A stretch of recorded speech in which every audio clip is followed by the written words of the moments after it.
सूर बोलती शब्दांशी शब्द पाहती रंग स्वरांचे रूप नवे साकारून येई मैत्र से हे ताल सुरांचे मैत्र से हे ताल सुरांचे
क्या बात है, क्या बात है.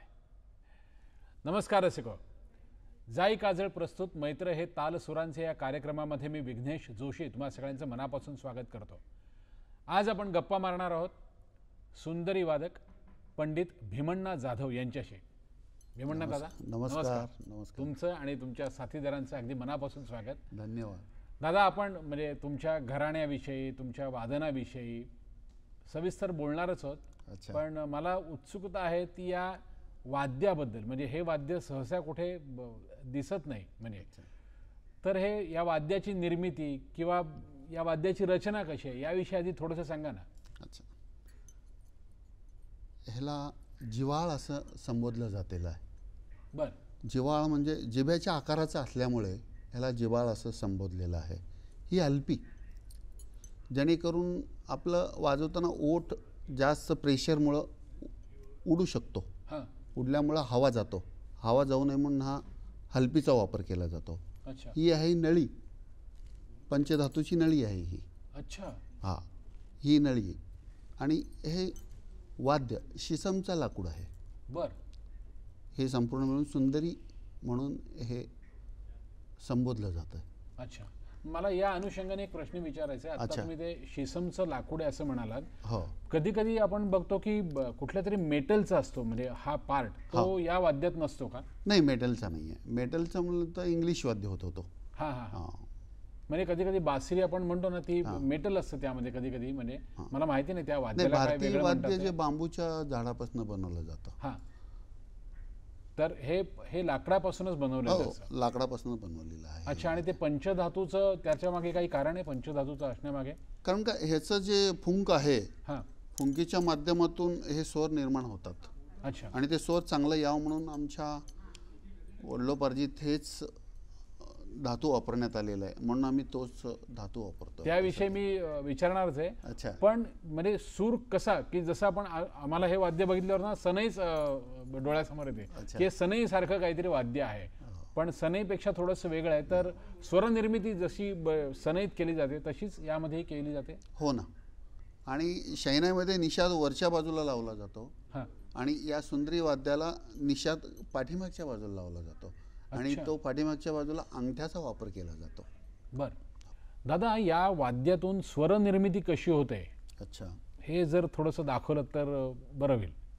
स्वर निर्मिती म्हणजे आता तुम्ही जे म्हणालात की काहीतरी नी मागून वाजवला जातो. हो ना. म्हणजे नक्की काय ते? मागून म्हणजे अंगठ्याचा वापर केला जातो. तिथं समोर जसे छिद्र आहेत तसंच मागील बाजूस छिद्र आहे. हां. तो समोरच्या बाजूला जागा नसल्यामुळे माझे मोठे आजोबा तिकडे छिद्र मारून हा अंगठ्याचा वापर करून वाजवत होते. थोडंसं वाजून दाखवा ना. अच्छा. मी सारेगामा वाजून दाखवतो बर. जेणेकरून 7 स्वर कसे निघतात हे ऐकलं जाईल.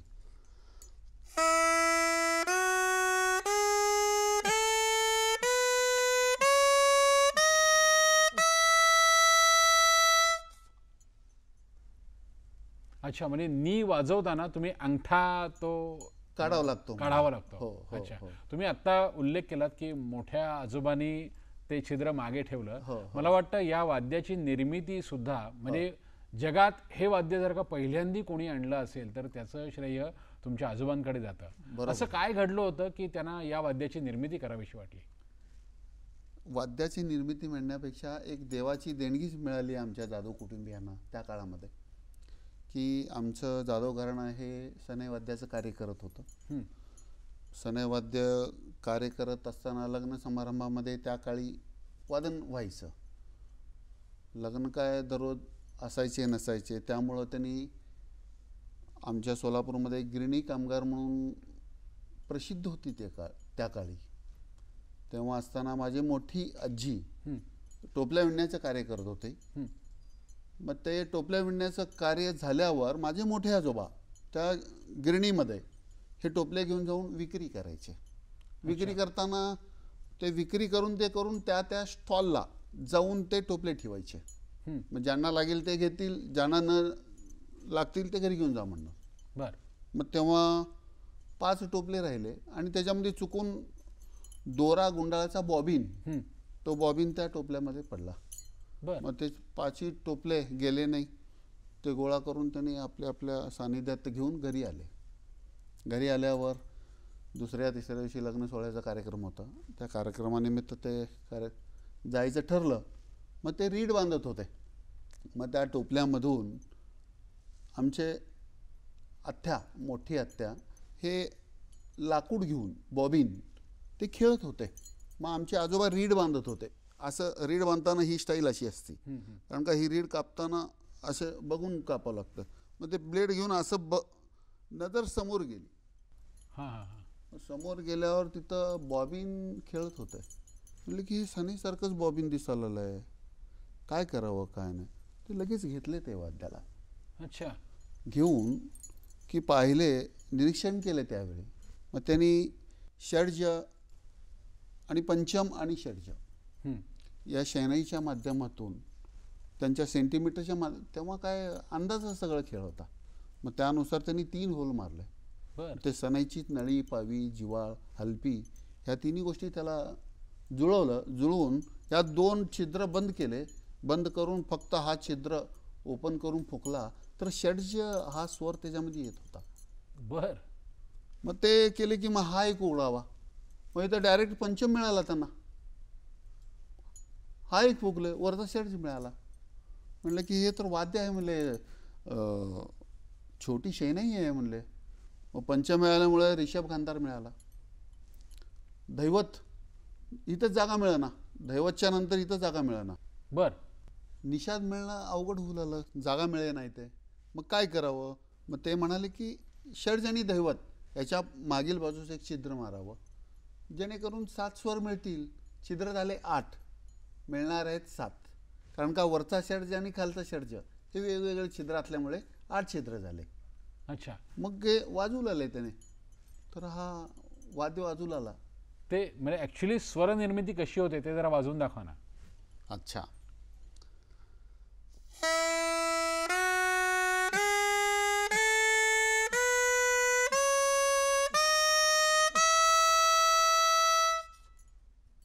हे सारे गामा पध निसा हे 7 स्वर असे निर्माण झाले.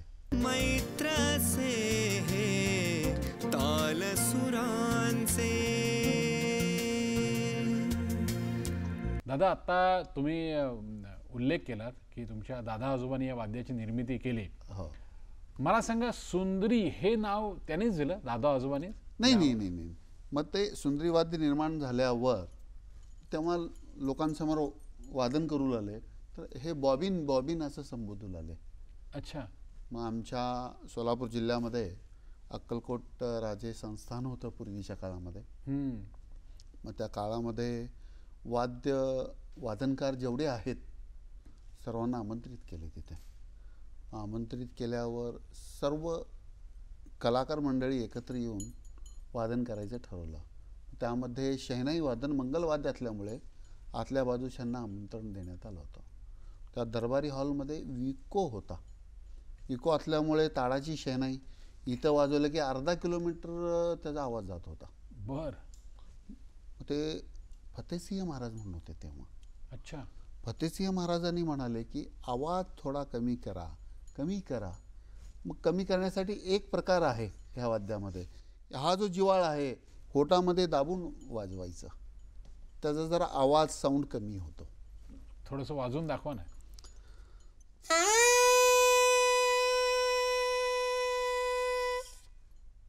सुरुवातीला मोठा आवाज आला, नंतर कमी होत गेला असा. मग ते वाजवत असताना ते कंट्रोल होणं, कमी जास्त होणं लक्षात येत होतं. मग ते राजे आणखी एकदा सांगितलं. मग ते आमचे लहान आजोबा पंडित सिद्धरामजी जाधव आणि त्यांच्यापेक्षा मोठे आजोबा लक्ष्मण जाधव आणि बाबूराव जाधव हे तिघे एकत्रित होते. मग त्यांनी म्हणाले ते आपल्याकडे बॉबिन आहे ना, बॉबिनचा आवाज पण कमी येत आहे, हॉल पण इको आहे, वादन चालू करा, त्याचं सने बाजूला ठेवा. अच्छा. हां. मग ते म्हणाले की खरं आहे की ऑलरेडी आहे, चालू करा. मग ते वातावरणात निर्माण वेगळं झालं तिथं. मग ते म्हणाले की हे काय प्रकार आहे, एवढा मोठा आवाज येत होता आणि आता आवाज एकदम कमी कसा झाला आला आणि मधुर कसा येऊ लागला. ते म्हणाले की राजारोहणाचा कार्यक्रम संपवले स्वतः राजेंनी, आणि स्वतः एक कलारसिक म्हणून त्यांनी जाधव कुटुंबियाकडे आले की म्हणले की हे कुठलं वाद्य आहे, हे काय आहे आणि कुठून आणलं तुम्ही. ते म्हणाले की असं असं सांगितले, गिरणीमधनं बॉबिन आहे, बॉबिनच्या माध्यमातून शहनाईला जसं होल असतात तसं होल मी मारून रीड, नळी, पावी, हलपी वगैरे सगळे साहित्य लावून मी वादन करतोय. लोक बॉबिन असं संबोधतात. ते म्हणे छे छे म्हणाले की एवढं सुंदर वाद्य आहे, एवढा सुंदर वाजतं आहे, मग ह्याला बॉबिन कसं म्हणताय तुम्ही. आजपासून या वाद्याला सुंदरी असं नामकरण मी करतो. फतेहसिंह राजे महाराजांनी तेव्हा या वाद्याला सुंदरी असं नामकरण केलं. नामकरण केल्यावर एके दिवशी मी राहायला माणिक चौकात आहे सोलापूरमध्ये. बागेवाडीकर हॉस्पिटल फार मोठं हॉस्पिटल होतं.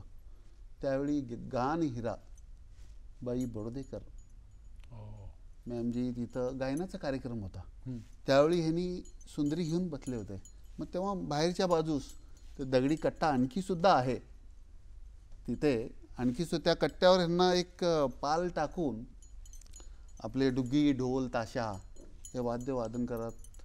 तेव्हा बडोदेकर मॅडम बग्गीतनं आल्या. त्यावेळी साधारणपणे 92 ते 95 वर्षापूर्वीची गोष्ट आहे. मला माझ्या आजोबांनी सांगितले, आजोबांनी वडिलांनी सांगितले, तीच परंपरा मी कायम करतोय. मग ते म्हणाले की उतरल्या ते म्हणाले की आत गेले नाहीत हिराबाई बडोदेकर मॅमजी, खाली बसल्या, ते त्या पालीच्या समोर खाली बसल्या. सगळे लोक अवाक झाले. ते म्हणाले की एवढे मोठे कलावंत बाहेर बसून मी आत गाणं मला योग्य शोभत नाही म्हणाले. मग ते म्हणले की आश्चर्यचकित झाले सगळे. पहिला म्हणले की ही जागा इथं नाही आहे, ही जागा तिथं आहे. क्या बात आहे. त्यांना तिथं बोलवा आणि मी ह्यांचं मंगलवाद्य म्हणून यांचा कार्यक्रम झाल्यावर मी कार्यक्रम करते. मग त्यानिमित्त हिराबाई बडोदेकर मॅडमनी पुण्या 1919 तेव्हा पत्र लिहून कळवले. सब स्टेशन होतं पूर्वी, एकच स्टेशन होतं, मुंबई आकाशवाणी. मुंबई आकाशवाणीला ऑडिशन द्यायला लावले. त्या काळी त्यांना A ग्रेड मिळाला आजोबांना. मग तेव्हा त्यानिमित्त आकाशवाणी, दूरदर्शन तो प्रवास सुरू झाला. मग त्यानिमित्त ह्या सुंदरी वाद्याचा प्रचार प्रसार सुरुवात होत गेला. दादा, मला असं विचारायचं की अशाच प्रकारचं वाद्य दक्षिण भारतात सुद्धा काही देवळांमध्ये कधी असं बघितल्याचं मला आठवत आहे की बरोबर आहे, ते सकाळी काय काकडा आरतीच्या वेळी असं काहीतरी वाद्य वाजवतात. ते हेच वाद्य आहे की नाही? ते वेगळं नाही, ते वेगळं वाद्य. ह्याच्यामध्ये 4 वाद्य आणखी आहेत की ही सुंदरी झाली. दक्षिण भारतामध्ये नादस्वरम म्हणतात. अच्छा, नादस्वरम काकडा आरतीच्या वेळी, कारण का ह्याच्यापेक्षा 2 पटीनं मोठा असतो, म्हणजे एवढा मोठा असतो तो नादस्वरम. त्याच्यानंतर उत्तर भारतामध्ये शहनाई, शहनाईच्या खालोखाल नपरी म्हणून एक आहे. नपरीच्या खालोखाल तोटा म्हणून एक आहे. आता मुंबईच्या दांडियाला वाजवला जातो, गरबा दांडियाला, ते तोटा आहे. मग तोट्याच्या खाली हा सुंदरी वाद्य आहे. अशी निर्मिती आहे. म्हणजे याच जातकुळीतली ही 5-6 वेगवेगळे वाद्य आहेत. वेगवेगळे वाद्य आहेत आणि त्या आकारानं आणि त्या वेळी त्या लोकांनी नाव संबोधलेलं आहे म्हणून त्या वाद्याला तसे नाव पडत गेलेले आहे. बरोबर. आणि तीच परंपरा आता पुढे चालू आहे. हो ना. तुमच्या वादनाची सुरुवात कशी झाली? की वडील वाजवत होते, आजोबा वाजवत होते म्हणून तुम्ही वाजवायला लागलात, की आवड काहीतरी वेगळं काहीतरी दिसतंय घरामध्ये, वातावरण आहे आपल्या म्हणून तुम्ही वाजवायला लागलात? काय झालं असं? मी भाग्यवानच समजतो की मी संगीत कुटुंबामध्ये जन्म घेतलो. कारण का संगीत हे ईश्वराचं एक प्रतीक आहे. त्या प्रतीकला मानून आपण संगीताची सेवा करतोय.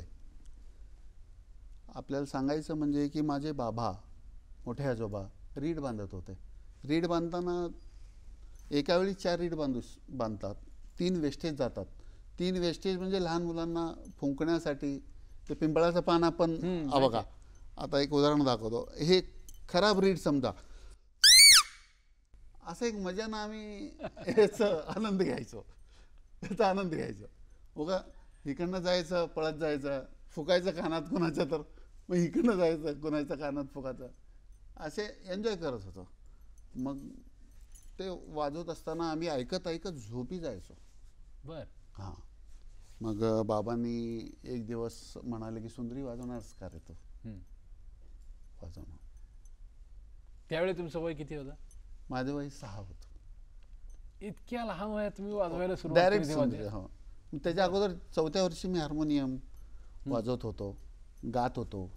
बर. स्वराचं ज्ञान असणं गरजेचं आहे ह्या वाद्याला. हं.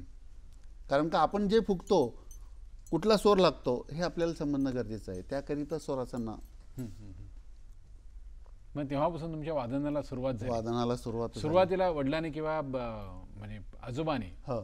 पहिले काय तुमचे स्वर अलंकार असतील ते झाल्यावर कुठल्या रागाने सुरुवात केली होती? म्हणजे आता शास्त्रीय संगीत शिकवायचं म्हणून. शास्त्रीय संगीत शिकवायचं म्हणून सुरुवातीला फूकची प्रॅक्टिस केलं जातं. जसं तुम्ही हे आत्ता मी फुकलो, हे इंडिव्हिज्युअल आहे. हे असा हा झाल्यावर षड्ज लावायची पद्धत.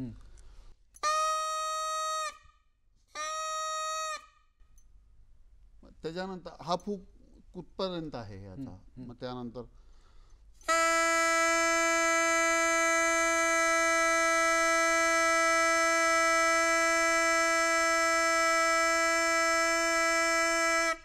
दमसास म्हणजे दमसास. अच्छा. या निमित्तानं मग समोरच्या गुरुला समजतंय की ह्याला अभ्यास कुठंपर्यंत द्यावा आपण, यांनी कुठल्या स्वरापर्यंत जाऊ शकतो. आणि हा सुंदरीचा असा आहे की तुम्ही सा लावला तर रेला थोडा ताकद लागतो, गला त्याच्यापेक्षा थोडा ताकद, त्यापेक्षा मग असं पायऱ्या आपण कसं चढतो त्या टाईपचं. हे करत करत राग भूपने सुरुवात झाली माझी. बर. सारे ग प धसा साध प ग रे सा, हा सुरुवात झाली. त्यानुसार आमचे सोलापूर आकाशवाणी केंद्र, पहिला कार्यक्रम माझा सोलापूर आकाशवाणीवर झाला. बर. आणि तिथे तुम्ही काय वाजवलं होतं? काही मी लक्षात आहे का? राग भूप वाजवला होता. अच्छा, मला राग चांगलं आठवतंय. भूप तिथे वाजवला जातो. हो हो. बरं.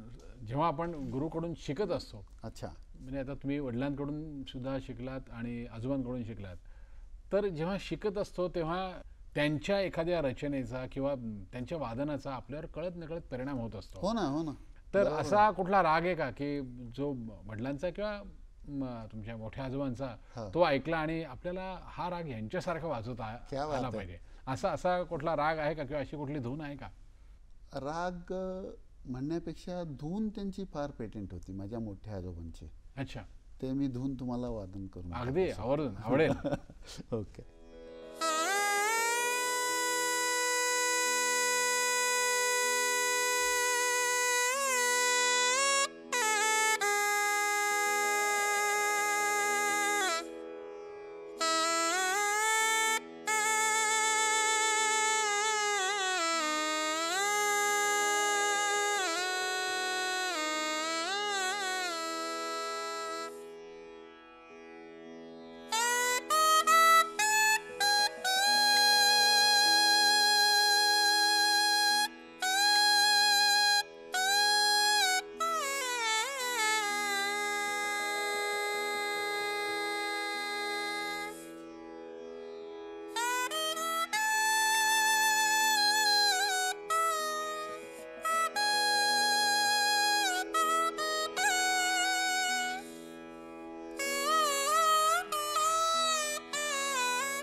मैत्र से हे ताल सुरांचे.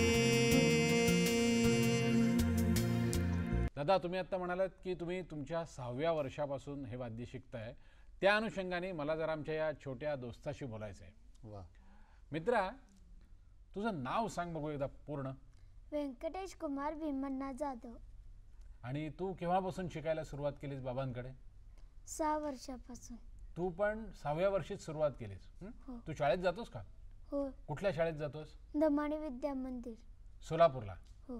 आणि शाळेत तुझ्या ज्या कोणी बाई किंवा तुझे जे कोणी शिक्षक असतील त्यांना माहिती का तू हे वाद्य वाजवतोस म्हणून? हो. आणि बाबाने जेव्हा शिकवायला सुरुवात केली तेव्हा तू स्वतःहून बसलास शिकायला का बाबांनी सांगितलं आता तुला शिकायचंय म्हणून तू शिकायला बसलास? मला छंद होता म्हणून बसलो. होय. आणि मग बाबांनी काय काय शिकवलं सुरुवातीला? सुरुवातीला फक्त जिवाळ होतं ते पहिला शिकवलं. हां. नंतर नाही पावी आहे ना त्याच्यासोबत शिकवलं, मग याच्यासोबत. हो. मग ते सुरुवातीला याच्यापासून जे काही शिकवलं ते कसं शिकवलं? असं जोरात फुंकर मारायला शिकवलं का? अरे बाप रे, जोरात एकदम तू आवाज काढलास. आणि मग कसं शिकवलं पुढे बाबांनी? सारेगमपधनिसा शिकवलं. हां. आणि मग काय असं आत्ता जे बाबांनी वाजवलं काय त्याबरोबर तू अगदी बरोबर हुबेहूब तसंच अगदी वाजवत होतास तू. तर धून म्हणजे शिकवली का कुठला राग शिकवला बाबांनी? काय शिकवलं बाबांनी? पहिला स्टार्टिंगला राग शिकवला, मग थोडं थोडं पप्पांचं बघून मी वाजवायला लागलो. अरे वा. आणि मग कुठला राग शिकवला होता बाबांनी? भूप. तुला भूप राग शिकवला होता? आम्हाला आवडेल ऐकायला भूप राग. वाजव ना थोडंसं.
क्या बात है, क्या बात है.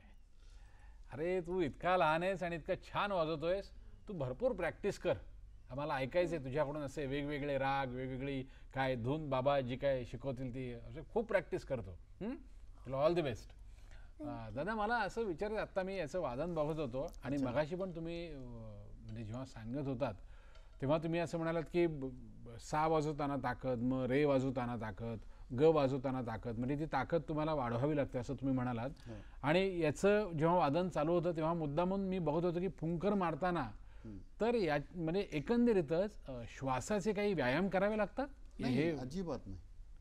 का हे वादन हाच एक व्यायाम आहे? फार मोठा व्यायाम आहे, फार मोठा व्यायाम आहे.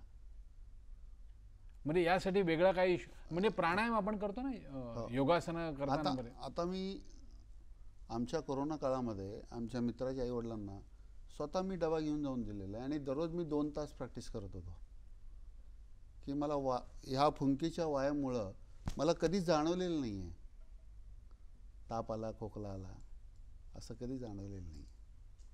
म्हणजे हे वादन करणं हाच एक श्वासाचा व्यायाम आहे फार मोठा व्यायाम म्हणजे. एक छोटासा मला ना तांत्रिक मुद्दा विचारायचा आहे. मगाशी पण तुम्ही बघितलं वादन करताना असं काहीतरी ते मध्येच तुम्ही दाबता वादन करताना किंवा ते काहीतरी ओलं राहावं म्हणून तुम्ही काहीतरी मी बघितलं, ते काय आहे? त्याच्या मागचं कारण काय? ह्याच्या मागचं कारण काय की हा रीड आहे, हां, ताडाच्या पत्त्यापासून बनवला जातो.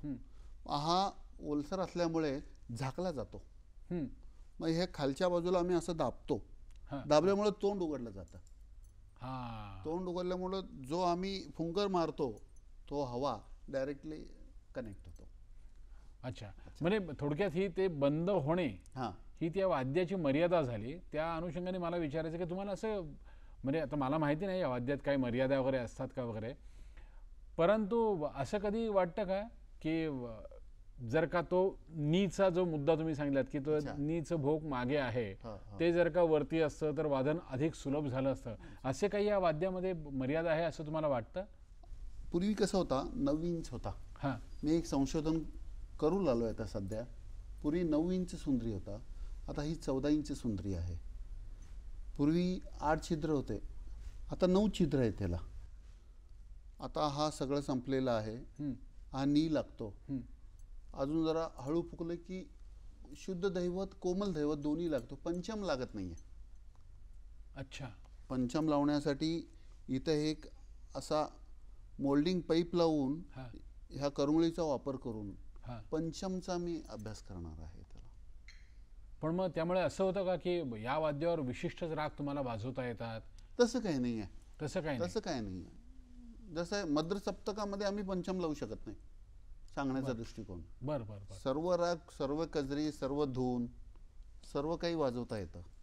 पण आत्ता तुम्ही म्हणाल की काय प स्वर म्हणजे पंचम स्वर तुम्हाला वाजवता येत नाही असं तुम्ही म्हणालात. मग ज्या रागामध्ये पंचम स्वर असेल आणि काय मंद्र सप्तकातला असेल, हो, मग तो राग तुम्ही कसा वाजवता? म्हणजे नाही, मद्र सप्तकामध्ये आम्ही जातच नाही. अच्छा. आता शयनाईमध्ये अंशोधनी वाजवतात, शयनाईमध्ये पंचम लावत नाहीत. आणि लावच असं काय आहे का, हां, हा पण मुद्दा आहे. अच्छा. लावच असा आहे का? हां, आता कलावतीला नी ध लागतो आणि पंचम लागतो, मग तो पंचम कशाला लावायचा? वाद्याला पंचम कशाला लावायचं? शेवटी आनंद आहे. तुम्ही काही कसंही वादन करा, कसंही गायन करा, तुम्ही प्रेझेंटेशन कसं देताय, लोकाला आनंद देण्यापेक्षा आपण स्वतः आनंद घेणं फार महत्त्वाचं आहे. पण समजा रसिक प्रेक्षकांकडनं एखाद्या रागाची फरमाईश आली हो, की पंडितजी आता आम्हाला तुमच्याकडून हा राग ऐकायचा आहे, आणि तो राग जर का काय तुम्ही आता जसं सांगितलं की मंद्र सप्तकातला पंचम असेल किंवा असा कुठला स्वर असेल, तर मग अशा वेळी तुम्ही काय करता?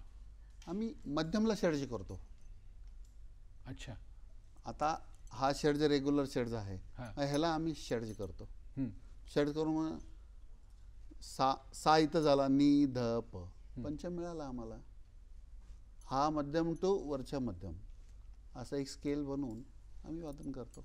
मग असं एखादं प्रात्यक्षिक दाखवा ना की कोणीतरी मीच फरमाईश केली असं. मी एक धून वाजवतो, कजरी वाजवतो, कजरी. बरं, चालेल चालेल चालेल. ओके.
वाह, क्या बात आहे मित्रा, एकदम मस्त वाजवलं असं तू.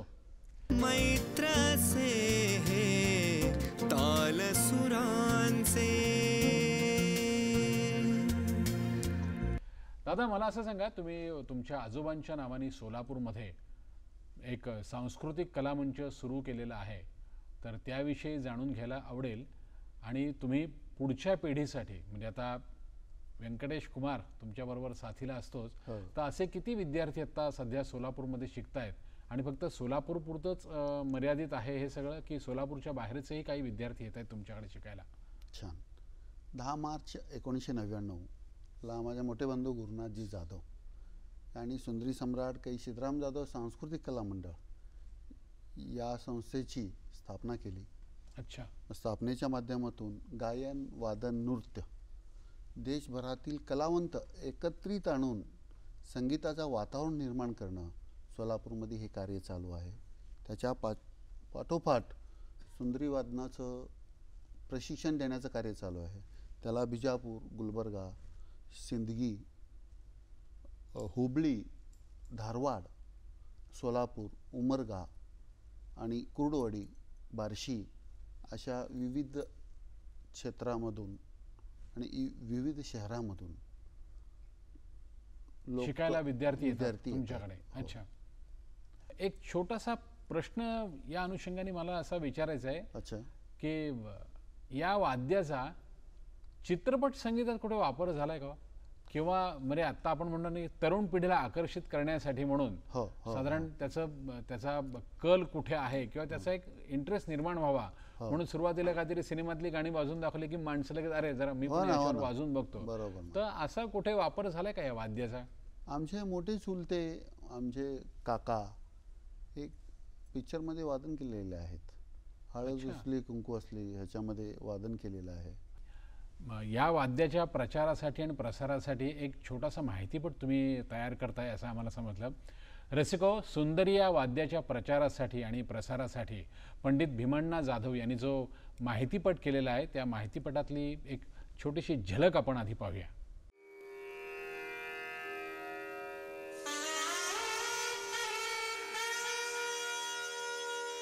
सुंदरी एक वैशिष्ट्यपूर्ण सुशीर वाद्य. 1928 साली स्वर्गीय बाबूराव जाधव यांनी या वाद्याचा शोध लावला. ही जाधव मंडळी मूळची आहेरवाडीची. टेक्सटाईल मिलमधल्या बॉबिनसारखा या वाद्याचा आकार होता. जेव्हा बाबूराव जाधवांनी या वाद्याला लोकांसमोर पहिल्यांदा वाजवलं तेव्हा लोकांनी याला बॉबिनच म्हटलं.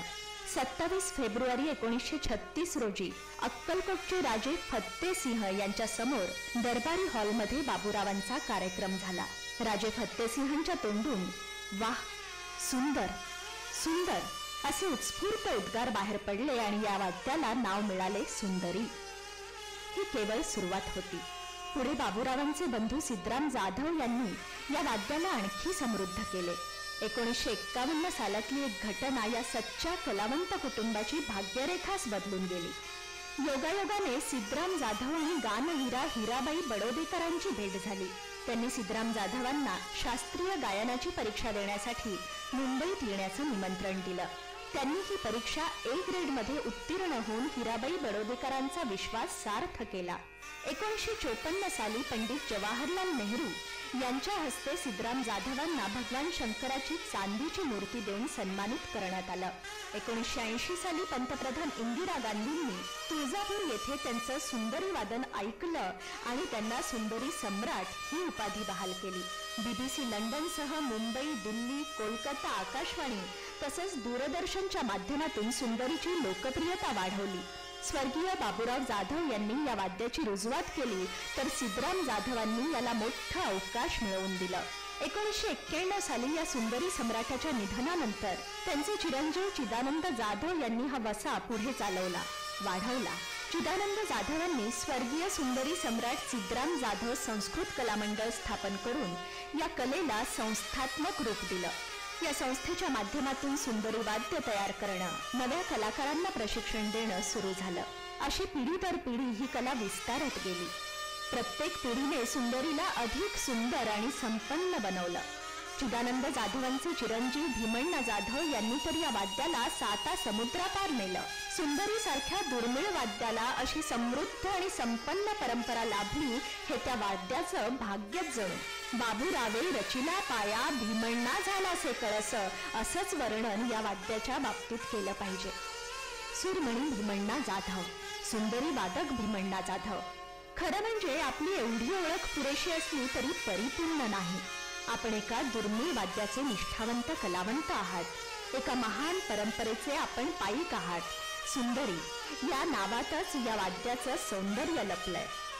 सुंदरी या नावातच एक लय आहे. या लयीचा लळा आपल्याला लहानपणापासूनच लागला. वयाच्या 4थ्या वर्षी आपले आजोबा पंडित सिद्धरामजी जाधवांकडून या सुंदरीशी आपली नाळ जोडली गेली. आपले वडील पंडित चिदानंद जाधवांकडून सुंदरी वादनाची आपण दीक्षा घेतली. वयाच्या अवघ्या 7व्या वर्षी म्हणजे 1991 साली सोलापूर आकाशवाणीच्या युवावाणी कार्यक्रमातून आपली कला श्रोत्यांसमोर पहिल्यांदा प्रकट झाली. तेव्हापासून हा प्रवास अखंड चालूच आहे. आपल्यासाठी सुंदरी हे केवळ वाद्य राहिले नाही, ती जीवन निष्ठाच बनून गेली. सुंदरी हा आपला खऱ्या अर्थाने श्वास बनला. तेव्हापासून प्रत्येक श्वासागणिक सुंदरीची लयकारी आपल्याला मोहवत गेली. आपल्या अथक ध्यासाने, परिश्रमाने, निष्ठेने या सुंदरीला आपण 7 समुद्रापार नेले. शहनाई वादक भारतरत्न बिस्मिल्ला खां, पंडित जसराज, पंडित देबू चौधरी यांच्यासारख्या महान कलावंतांनी या सुंदरीची स्तुती केली. प्रजासत्ताक दिनाच्या निमित्ताने राष्ट्रपती भवनात आपली कला सादर करण्याची संधी मिळाली. महात्मा गांधी पुण्यतिथीच्या निमित्ताने दूरदर्शनचा लाईव्ह कार्यक्रम असो वा ग्वाल्हेरचा तानसेन महोत्सव, वाराणसीचा संकटमोचक महोत्सव असो वा बंगळुरूचा उत्तर दक्षिण महोत्सव, या सर्वच ठिकाणी सुंदरीचा अमिट ठसा आपण उमटवला. संपूर्ण महाराष्ट्र, गोवा, छत्तीसगड, पश्चिम बंगाल अशा निम्म्यापेक्षा अधिक भारताला आपल्या सुंदरी स्वरांनी आपण मोहित केलं. या सुंदरीचे स्वर देशाच्या सीमा पार करत थेट फ्रान्समध्ये निनादत गेले ते केवळ आपल्या अजोड कर्तृत्वाने आणि कलेच्या निष्ठेमुळे. सन 2011 मध्ये फ्रान्समधील बेलफोर्टच्या महोत्सवात आणि बेल्जियमच्या आर्ट बेसमध्येही रसिकांना या स्वरांनी मोहित करून टाकलं. आपल्या या सीमापार कर्तृत्वाने समस्त सोलापूरकरांची छाती अभिमानाने फुलून येते. सूरमणी भीमण्णा जाधव यांना शिवरंजनी कलागौरव पुरस्काराने सन्मानित करताना आम्हाला आनंद होतोय. आपला हा सन्मान म्हणजे एका सच्च्या कलावंताचा सन्मान तर आहेच, शिवाय सुंदरी सारख्या दुर्मिळ वाद्याला जगासमोर आणणाऱ्या समृद्ध परंपरेला केलेलं ते विनम्र अभिवादनही आहे.